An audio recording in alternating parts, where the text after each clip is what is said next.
Todos abriram a sua Bíblia?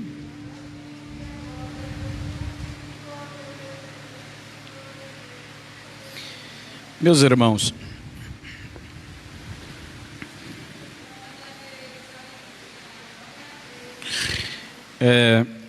você se importaria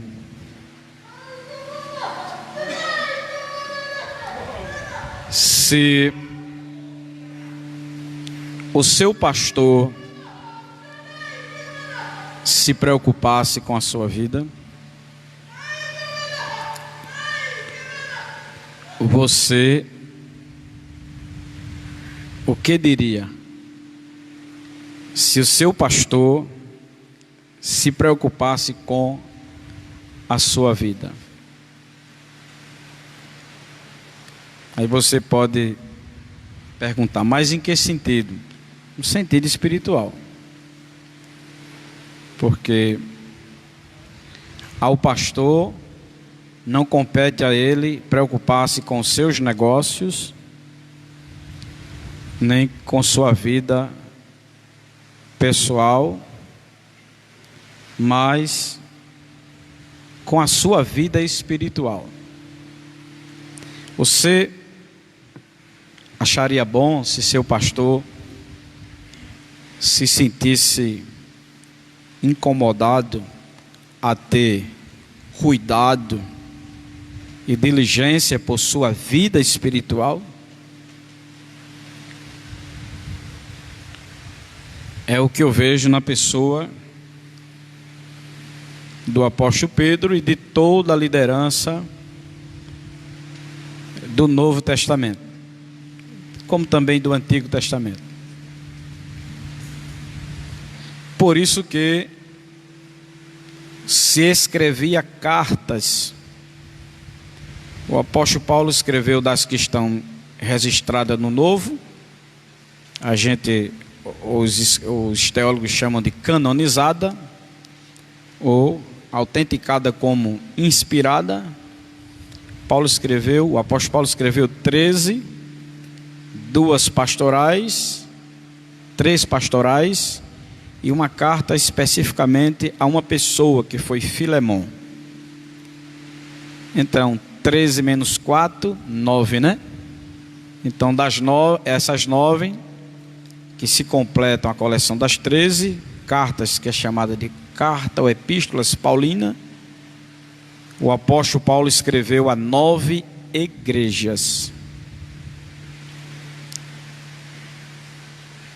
1 Pedro, 2 Pedro, Tiago, 1 Pedro, 2 Pedro, 1 João, 2 João, 3 João e Judas são epístolas universais, porque não foram dirigidas especificamente a uma comunidade com nome, mas a toda a igreja da época e em qualquer lugar. Essa carta ela saía de comunidade em comunidade, sendo anunciada e lidas as advertências que estavam escritas.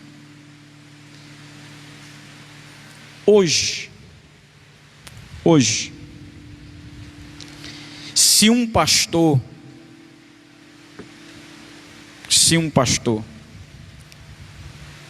piedosamente se dedicar ao santo ministério como convém ao seu ofício, e como lhe é exigido por Deus, segundo a Escritura, ele não poderá exercer seu ministério de maneira plena, que agrade a Deus, se ele não se preocupar com o estado espiritual do rebanho. Então ele vai ter que lidar com a preocupação em buscar a Deus e pedir a Ele discernimento para alimentar o povo espiritualmente, entendendo que o ensino da palavra de Deus, ele não vem depois de um problema, ele só vem antes de qualquer situação. Por isso que a palavra é comparada ao remédio, né? A uma vacina que se antecipa Então eu posso lhe dar um exemplo bem claro como é que o ensino ele deve ser trabalhado. Ele tem que ser prévio. Eu não tenho que ensinar alguma coisa aqui, ou nenhum pastor tem que ensinar alguma coisa na igreja, porque ele está sabendo de alguma coisa que está acontecendo. Quanto menos a gente ouvir, saber, mais a palavra ela fica mais predita, ela se antecipa, ela é mais profética, né? Ela se torna mais revelada, de maneira tal que quando isso acontece, mesmo assim, alguém ainda diz assim: o pastor está sabendo de alguma coisa. Eu me lembro uma vez, isso foi quando eu cheguei aqui, recentemente, eu disse que Deus tinha me mostrado algo e eu não precisava em falar nem tão cedo, né? Mas recentemente, quando eu cheguei, o Senhor me lembrou aqui e eu falei sobre o trono de Satanás. Quem estava naquela noite lembra disso. Depois fui para casa pensando, eu disse: meu Deus, tenha misericórdia, porque é uma coisa tão difícil de falar e raramente ninguém fala nisso. Mas quando se trata de revelação, eu não posso fazer enquete e procurar saber da igreja o que é que você gosta de ouvir, que tema você quer que seja discutido, ensinado. Isso não existe. Ministério dado por Deus é assim: se trabalha em oração, em jejum, em leitura e pedindo a Deus revelação, inspiração, entendimento, direção, para que tudo que foi ensinado seja ensinado de forma profética, revelado. Bendito seja o nome do Senhor. Então, biblicamente, um homem à frente de um rebanho, ele jamais poderá exercer um ministério procurando agradar ninguém. Também ele não pode ir a outro extremo e querendo ser senhor da casa, senhor da vida de vocês, porque aí entra a recomendação do apóstolo Pedro lá atrás, na primeira carta 5, 1-3, ele diz que uma das advertências é que nós, como obreiros, não podemos dirigir o rebanho de Deus, exercendo poder sobre ele, como se a vida de vocês fosse uma vida privada da gente, algo privado da gente. E se temos que arrebanhar, no sentido mais prático, apacentar, cuidar da vida espiritual, olhando para vocês como o povo que pertence a Deus. Porque se eu olhar para vocês com segundos interesses, eu vou atrás da conveniência de cada um. E é o que acontece por aí em muitas igrejas. E é a razão porque muitas vezes alguém abre um ministério, abre uma igreja.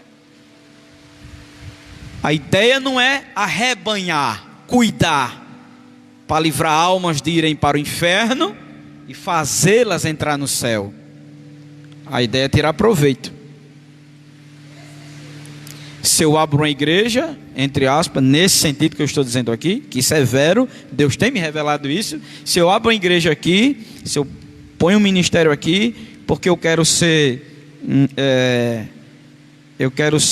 livre, eu quero ser autônomo, é assim, não é? Eu quero ter uma liderança independente, né? Mas interessante que por trás nos bastidores, em alguns corações que assim procedem, eu estou falando isso aqui debaixo da responsabilidade espiritual e na autoridade que Deus está me dando para eu dizer isso agora, que eu nem pensava em falar essas palavras aqui hoje. Nos bastidores, em muitas pessoas que fazem isso, a ideia é tirar proveito, é ter um nome porque tem um rebanho, é possuir alguma coisa, é ter status porque tem um rebanho. Essa é a ideia principal quando O apóstolo Pedro começa na escritura do capítulo 2. Haverão no meio de vós, como houve, ele se refere a Israel no passado, falsos profetas e falsos doutores. Falsos profetas quer dizer homens que farão falsas predições, e falsos doutores que é homens que vos ensinarão doutrinas que não estão ligadas à salvação, à regeneração, à piedade do nosso Cristo, o nosso Redentor. Qual é a ideia? Se eu não ensino a verdade, se eu não tenho compromisso com a verdade, eu vou ensinar mentira. E se eu vou ensinar uma mentira, eu não vou ensinar para Cristo ser glorificado. Eu não vou ensinar para que você conheça a verdade, você se enxergue, melhore, corrija alguma coisa. Eu vou ensinar uma mentira. Se eu vou ensinar uma mentira, eu vou ensinar para ser bom. Para eu cair, vamos dizer assim, para eu cair na popularidade, para eu me manifestar como uma pessoa bem aplaudida, bem querida, e através dessa resposta de lá para cá, aí eu vou me aproveitar das conveniências. Aí eu vou olhar para o vosso dinheiro, eu vou olhar para o vosso negócio, eu vou olhar para o que você tem, para que sustente-me com luxo. Ó, que coisa linda. Digo diante da fiel testemunha, eu não pensava nem que isso ia sair da minha boca hoje. Mas essa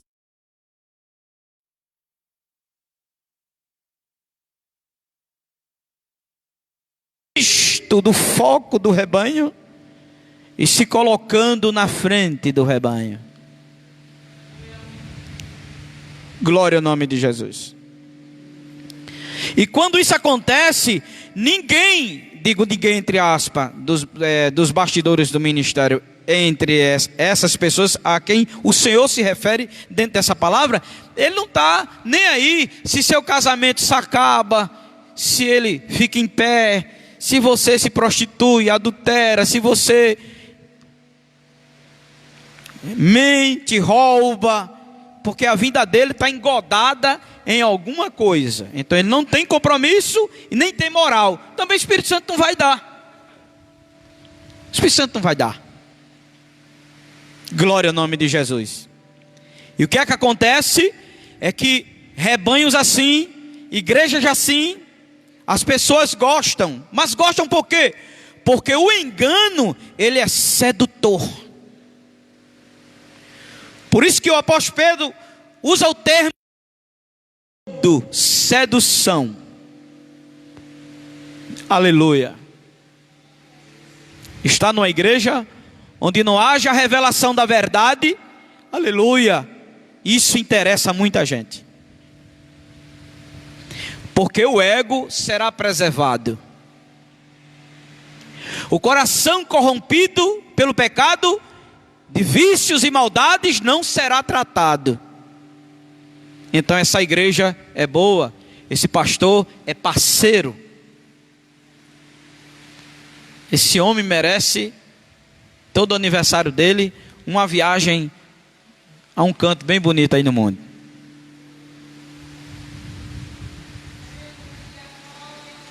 Esse é o homem. Esse homem ama, abraça. Esse homem é um homem que não tem palavras. É isso que o apóstolo Paulo disse a Timóteo. Nos últimos dias surgirão pessoas que terão comichão nos ouvidos. Quanto à verdade, eles terão tédio, pavor em ouvir algo que lhe repreenda de um erro, algo que lhe exorte de uma situação incorreta. Então eles não quererão ouvir. E eles vão querer quem? Eles vão atrás de homens que ensinem doutrinas sedutoras. Eles vão atrás de homens que ensinem doutrinas de demônio. Foi aqui citado, está lá na carta de Paulo a Timóteo. Eles vão atrás de homens que não mexem.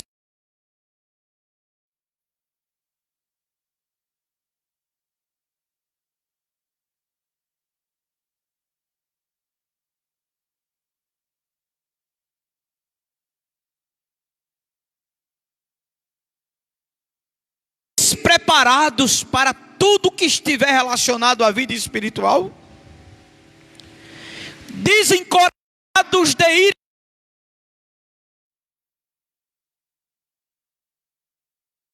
Essa é a razão, pastor? É, porque onde há o ensino da verdade, irmãos, glória ao nome de Jesus, pode ser um ensino daquele, como disse Ezequiel,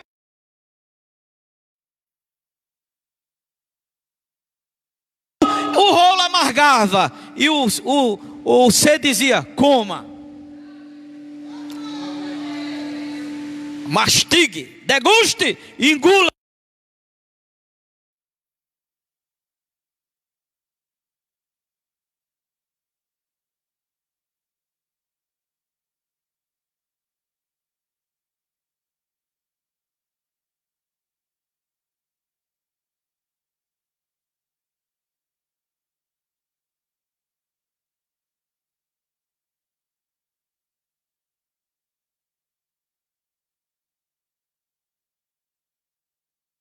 O céu é se livrar da condenação eterna e se preparar para a volta de Jesus, que será uma vez.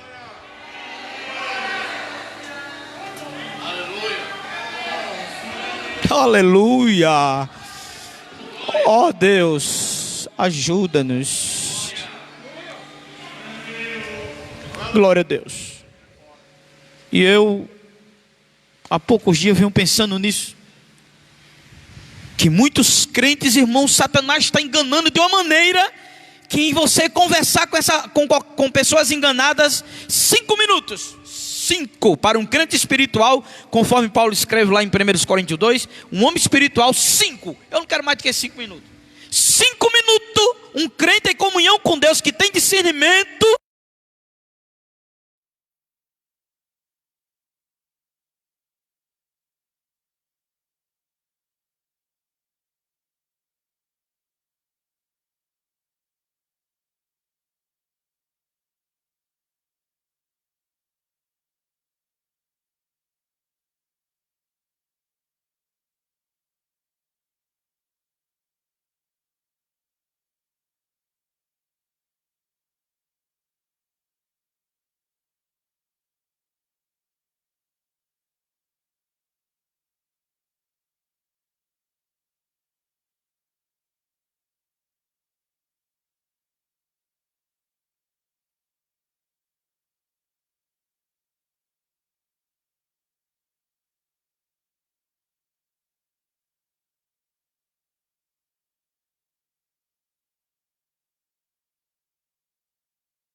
em ser pastor de uma igreja.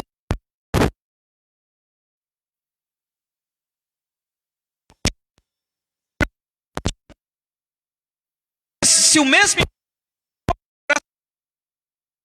brigando, discutindo, procurando saber onde é que tem uma oportunidade para se fazer, se tem uma possibilidade de ser pastor daquela igreja, tem pessoas que já ficam mirando aquela, quando pagar aquela, é para quem tem um pouco de conhecimento, para quem tem, tem alguma coisa no conteúdo da mensagem, mas interessante, a vontade de alguns de chegar em muitas igrejas não é com o cuidado de arrebanhar. Não é o cuidado de arrebanhar, de cuidar, de chegar aqui, como disse o pregador de domingo, dar lugar ao eterno e falar a verdade que realmente nos alimenta, nos constrói, nos edifica. O que adianta ter o desejo ganancioso? Agora chegou a palavra bem adequada. O que adianta ter o desejo ganancioso de ser pastor de uma grande igreja para estar sentado diante de uma multidão com o bolso com um salário bem grande e espiritualmente o povo se reunindo e morrendo?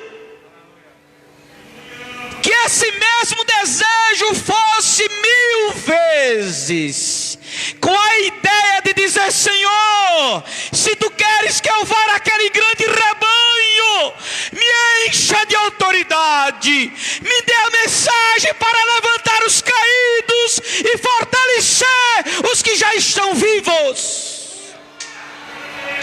Mas esse não é o foco.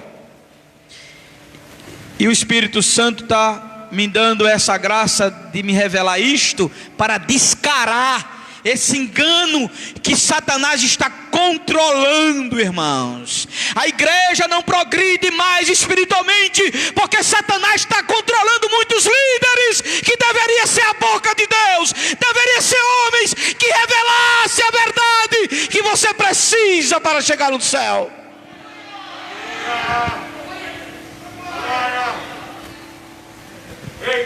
Glória!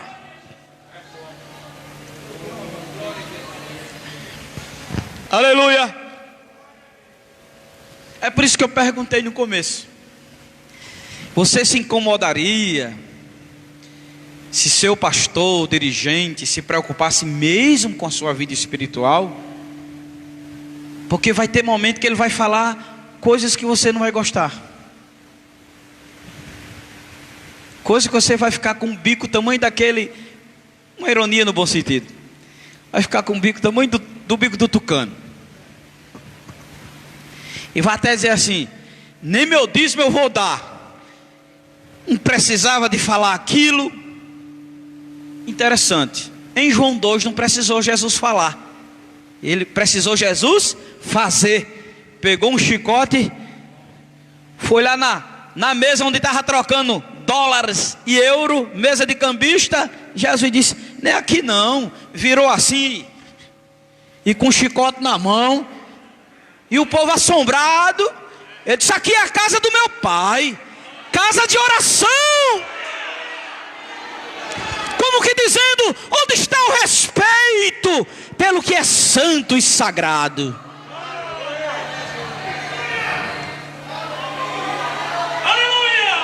Aleluia!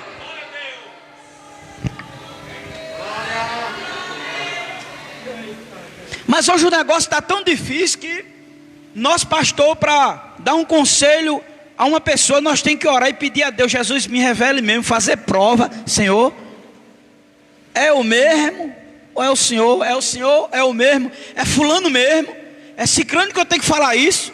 Irmão Jário, porque, Senhor, vá lá que essa pessoa não gosta. Não tem esse negócio de gostar não, meu amigo. Está doente, tem que ter remédio. Se quiser ficar bom, que fique. Se não quiser, morra para lá. Morra. Mas pastor, que ironia é essa? Jesus, ele disse que veio para Israel, mas Israel não quis. Ele disse: vou aos gentios.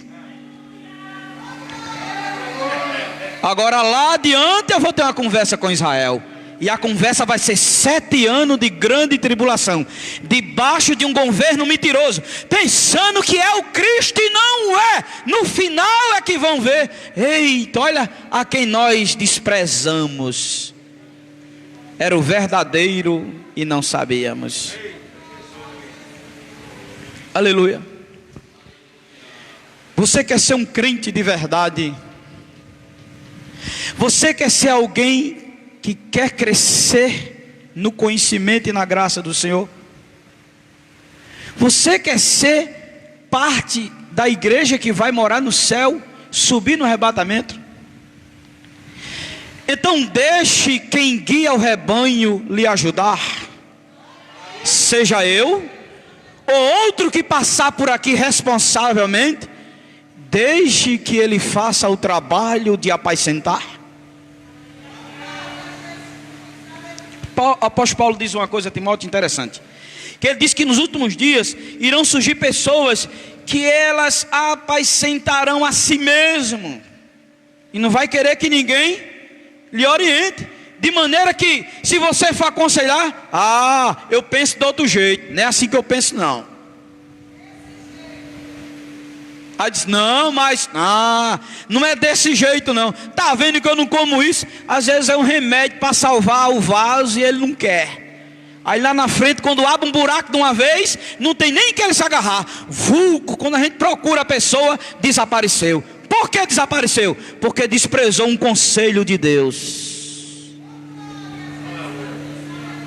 que foi dado por alguém, seja eu ou por outro, sem parecer e sem formosura. Não quis ouvir. Pasme a igreja. Tem muita gente crente no inferno, porque o ego não deixou ele obedecer. Tem muito crente no inferno, porque o ego foi mais forte do que a necessidade da alma. Morreu pensando que ia entrar, mas não entrou. Feliz é o crente que diz como o salmista Davi, no Salmo 40, versos 7 e 8. Por favor, alguém pode ler para nós? Salmos, eu disse Salmo 40, versículos 7 e 8. Depois a gente volta para cá, para a gente concluir. Salmo 40, versos 7 e 8. Pode.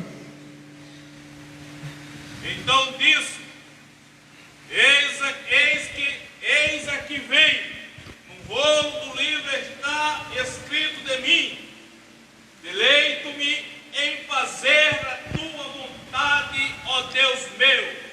Sim, a tua lei está dentro do meu coração.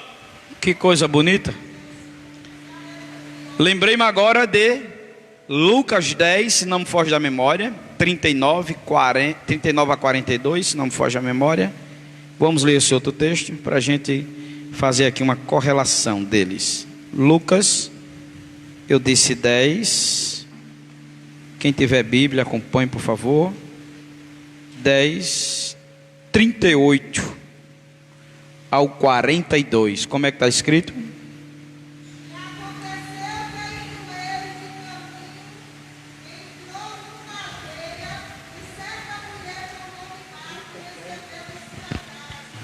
Lucas 10, 38 a 42. Pode seguir.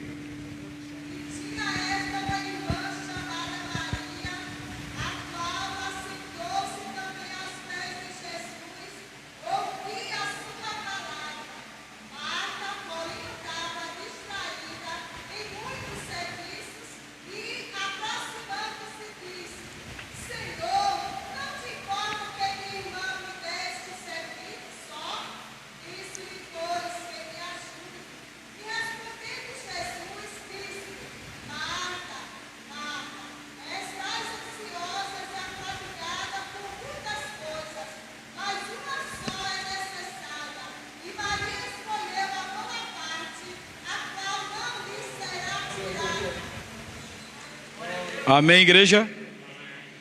Se eu lhe perguntar assim, já sei da sua resposta. Se eu lhe perguntar assim, é fácil fazer a vontade de Deus? Alguém já disse que não. Vamos fazer um coro? No 1, 2, 3? 1, 2, 3. É fácil fazer a vontade de Deus? Não é uma pegadinha, eu não gosto disso. Tem pregador que faz umas perguntas para deixar o povo, não é? Isso é feio. Eu também digo realmente que não é fácil fazer a vontade de Deus. Mas lá no Salmo 40, versos 7 e 8, o salmista disse: deleito-me em fazer. E aí uma pergunta que é necessária: Aí você pergunta assim a mim: pastor, não é fácil fazer, e como é que Davi disse que deleitava-se? Aí onde é que está o mistério?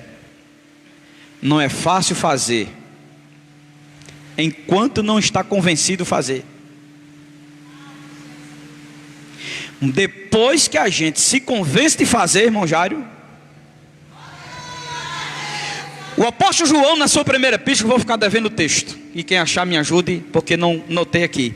Ele diz: os mandamentos do Senhor não são pesados.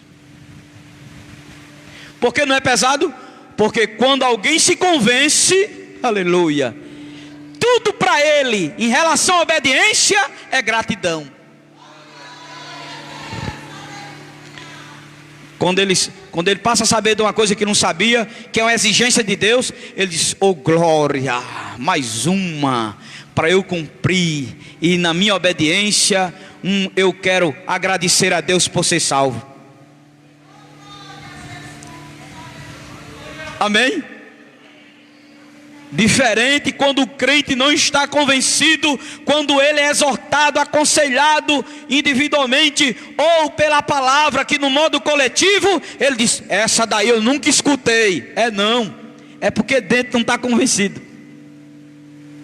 Se tiver convencido, vou usar as palavras de Salomão, vou ficar devendo o texto, quando ele diz que o sábio, quando ele ouve a repreensão, ele se alegra, porque naquilo que ele não sabia, ele não voltará a ser cúmplice novamente. 1 João 5,3 diz que os mandados, pode ler por favor? Só pode tirar a máscara assim para a voz ficar bem alta, bem bonita.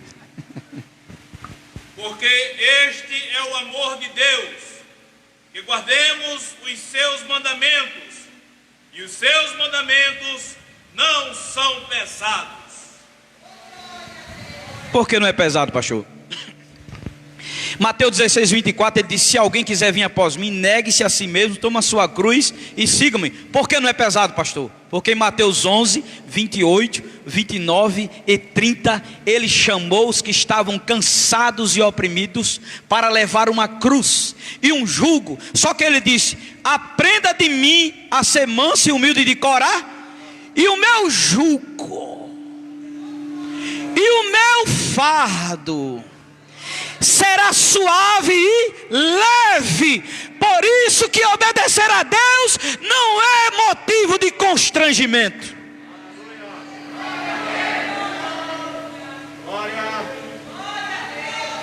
Não é para quem está convencido, mas não é para quem não está convencido, mas para quem está convencido, glória a Deus, glória a Deus, glória a Deus. A pessoa chega, fica feliz, vai dizer: esse é o caminho, esse é o caminho. Jesus me ensinou algo novo que eu não sabia, glória a Deus. E sabe por que muita gente com o coração duro? Duas razões com o coração duro para obedecer a verdade. Uma é porque muitos que sabem ler, não lê. Outros que sabem ler, leem para interpretar e defender o seu ego, e não para sacrificar.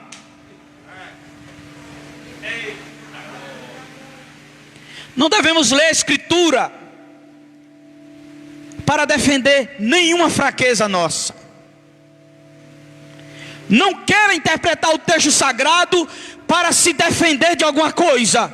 Olhe para o texto sagrado procurando massacrar aquilo que em mim e em você é errado, para martirizar, rasgar, partir no meio. E como disse Paulo nas suas epístolas, despojar, tirar de sobre si, das costas, e tomar distância para longe. Mas alguém gosta? Alguém gosta? Gosta de quê, pastor? Tenha calma. Quem gosta de alguma coisa que Deus não gosta, já está sabendo do que não deve gostar. Amém? É assim ou não é? Porque a consciência de cada um de nós trabalha dentro da gente, irmãos. Ela é o tribunal de Deus. A gente tenta se esconder, mas quando a gente se esconde, ela bota a cabeça e diz: opa, olha eu aqui, achei você. Aí o cabo olha para a consciência assim: você já está aí, vou entrar dentro do buraco. Quando você chegar lá, a consciência já está dentro do buraco. Eu já estou aqui. Ela é o tribunal de Deus. Eita, coisa bonita. Ela é o tribunal de Deus, aleluia. Por isso que o ladrão da cruz, a consciência dele disse forte para ele: aproveite, a porta está aberta diante de você. Ele é a salvação, ele é o Cristo, ele é o Messias. Ele disse: Senhor, lembra-te de mim quando estiveres no teu reino. O silêncio do Messias se quebra quando ele disse: hoje, hoje estarás comigo no paraíso.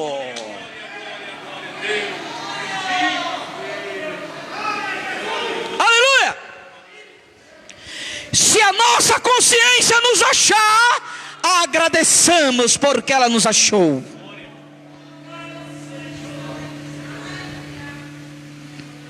Amém?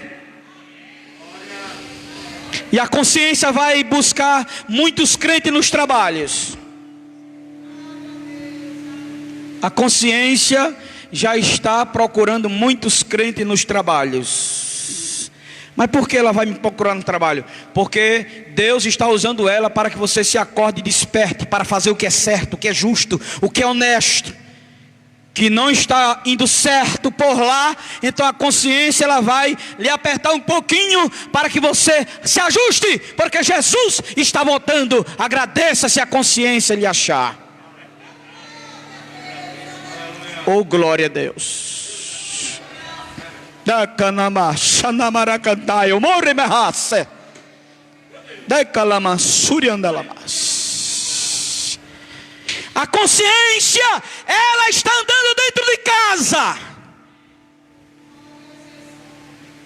Mas pastor, no meu arraial, a consciência, sim, ela está buscando dentro de casa. E o que é que tem dentro de casa? Eu não sei, você que sabe.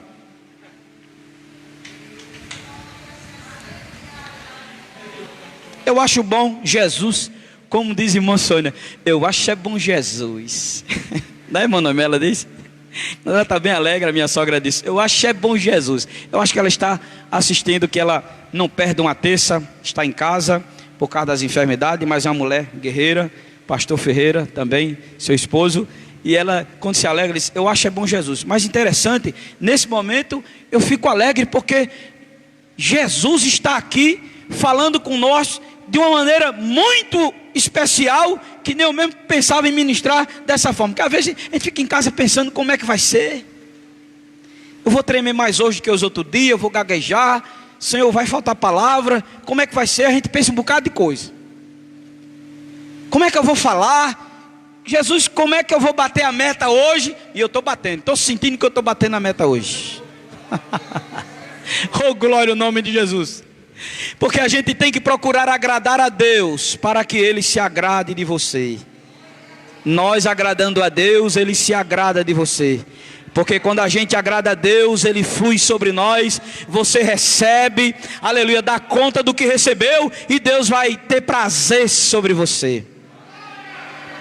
Glória ao nome de Jesus. Então, voltando ao começo da mensagem, para a gente concluir, que não vai dar para a gente ir mais adiante.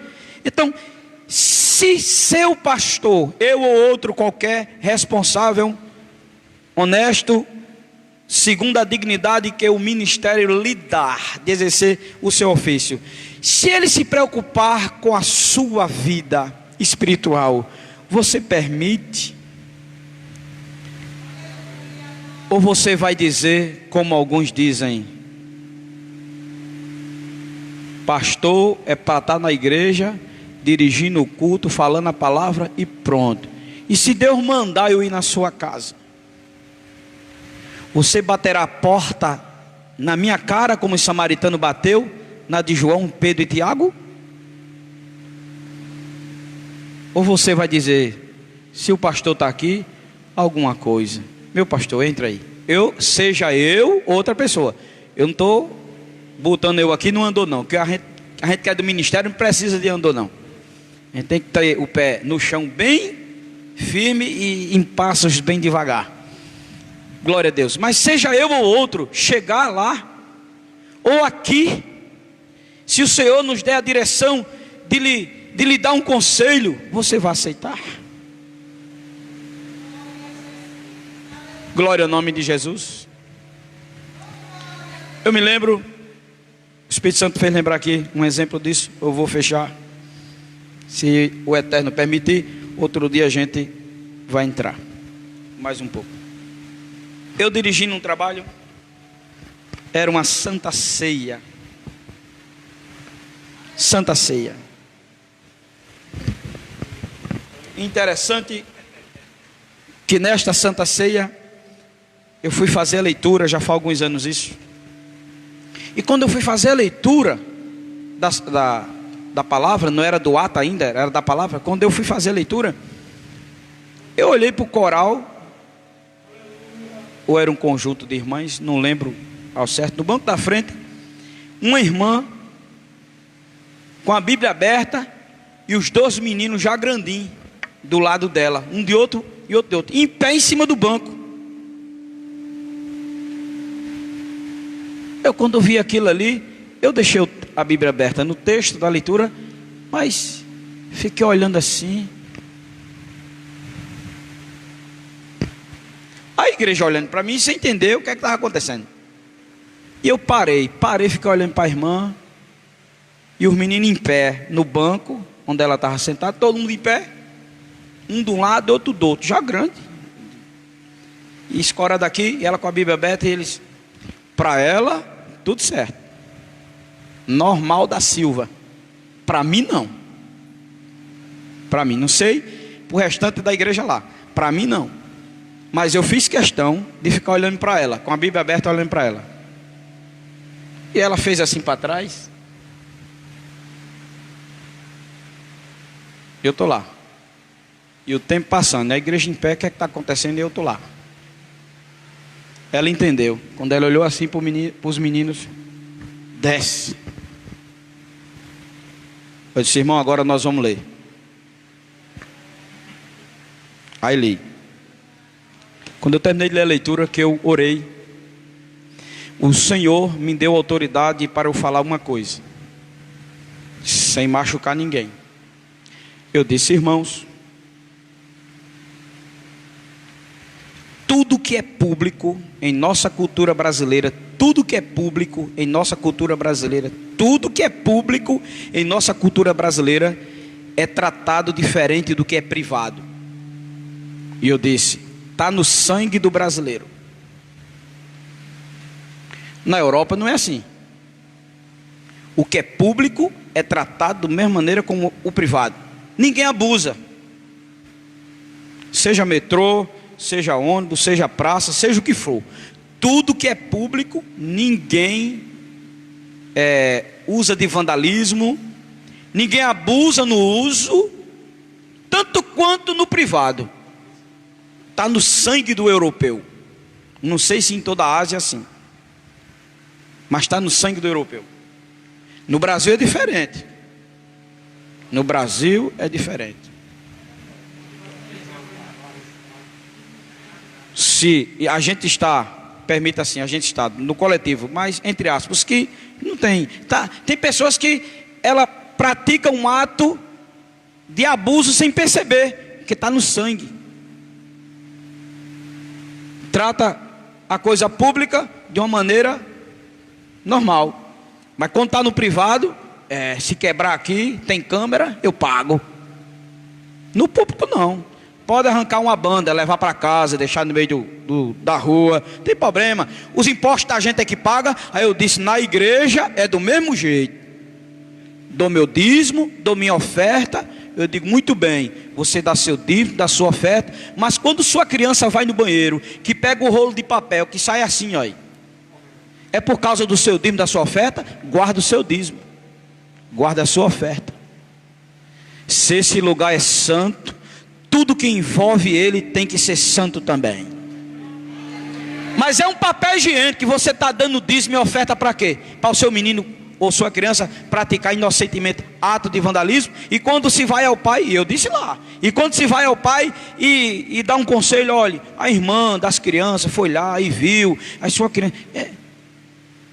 E a gente dá o dízimo e as ofertas para quê? Então lá na casa dele, ele deixa a criança pegar os rolos de papel higiênico e sair na casa? Deixa não, ele dá uma pisa que a criança fica mole. Mas na igreja, pode pegar, riscar banco, ficar em pé em cima de banco, pegar um negócio desse, puxar, derrubar. Ah, é porque o bichinho, ele é inocente, mas se for ensinado não faz. Amém? Eu tenho 3 em casa. A mulher ensinou para a glória de Deus até como brincar com os brinquedos. E dizia, tá aqui o saco de brinquedo, brinca aqui, porque maninha vai precisar desse espaço aqui. O limite é esse, brinca aqui. Quando terminar, olha o saco ali, bota dentro do saquinho ou da caixa e guarda naquele local. O menino brincava, que era uma beleza, naquele quadradinho. Quando terminava, disse, maninha disse que guardasse aqui e botasse ali. Foi assim?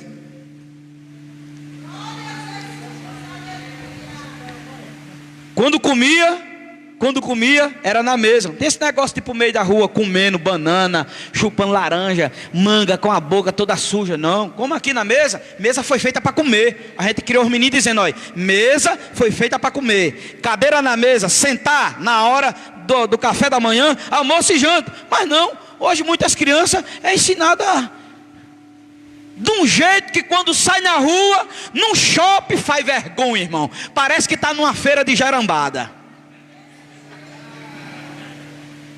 Para quem é feiura? Para os pais que não ensinam.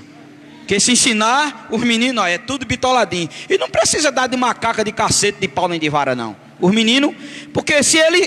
Por isso que lá em 6 de Deuteronômio, agora eu vou botar o exemplo da Bíblia. Lá em 6 de Deuteronômio, Deus disse assim, ouve Israel, ponha logo em você, paz, ouve Israel, o Senhor nosso Deus é o único Deus. Ame o Senhor vosso Deus de todo o coração. Agora, faça uma tiarazinha, bota na testa da criança, bota lá o que eu disse a você. Ouve Israel, o Senhor nosso Deus é o único Senhor. Ama-o de todo o coração, com todas as suas forças. Bota na cabeça do menino. Faça uma pulseirinha, bota aqui na mão. Escreva no umbral da porta por dentro e por fora. E na porta. E quando se levantar, diga para o menino que está na testa e no pulso. E quando for para o roçado, diga o mesmo. Quando parar no roçado para comer, repita a mesma palavra. Voltando para casa, de novo. Quando for comer para dormir, diga de novo. E quando for dormir, repita de novo. Daniel botou isso na cabeça. Chegou em Babilônia 1:8. O oficial disse, come isso aqui. Ele disse, como nada. Como não? Mas se você não comer, isso não tem problema. Você fica calado, me dê legumes, e daqui a 10 dias você vem a ver a minha cara, deixa estrela aí como é que tá. Vai tá, olha, do jeito que o rei quer. O rei não quer ver menino bonito? O rei não quer ver menino bem, vamos dizer assim, esteticamente bem famoso? Venha ver como é que se fica bonito comendo legume? Aspenai ficou calado. Quando voltou, era legume, meu amigo, de manhã, de tarde, de noite. E Aspenai querendo ir, mas depois de 10 dias eu vou lá. Disse, depois de 10 dias, quando Aspenai chegou lá, escolheu para Daniel, disse, realmente você está mais bonito. Olhou para os outros 3, mas você está bonito. Realmente você está bonito. Oh glória a Deus. Oh glória a Deus. Segundo o livro dos Reis, capítulo 5, a menina encarou a sua ama e disse, se meu senhor soubesse, quem chamaria a um profeta, ele iria lá e ficaria curado. Quem botou isso na cabeça da menina? Para discutir, falar sobre valores éticos, morais, espirituais. Uma criança praticamente, mas convencida. Por quê? Porque os pais ensinaram, homem de Deus, profeta, fala hoje e amanhã se cumpre. A menina...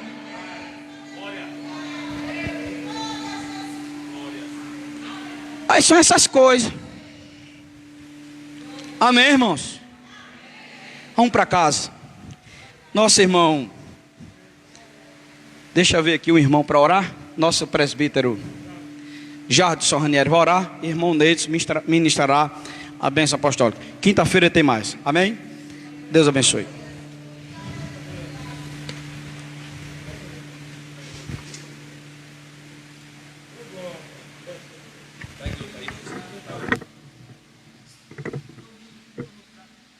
Domingo, culto com a participação da mocidade. E quinta-feira à noite, culto com a participação dos novos convertidos, é isso?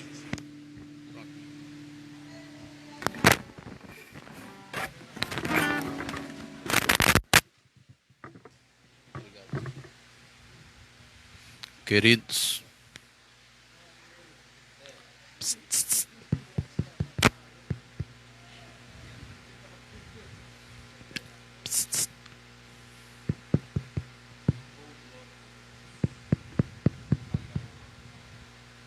aqui é direto.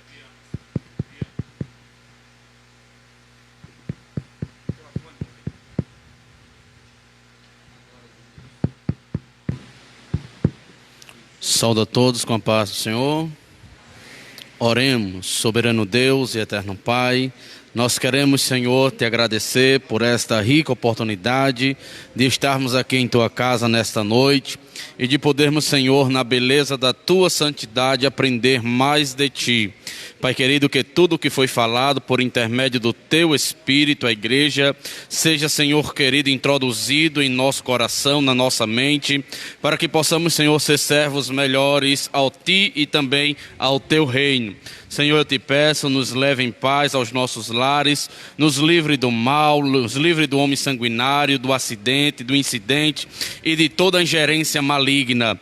Nos dê uma noite, Senhor, de sono reparador e, ó Deus querido, no nome de Jesus, que tu possa nos abençoar, ficar conosco para todo sempre, e quem crê, concorde dizendo...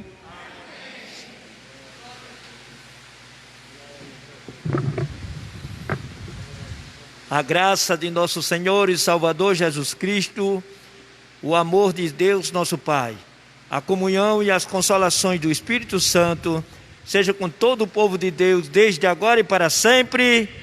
Amém. A paz do Senhor para todos. Tu precisas de Jesus para obter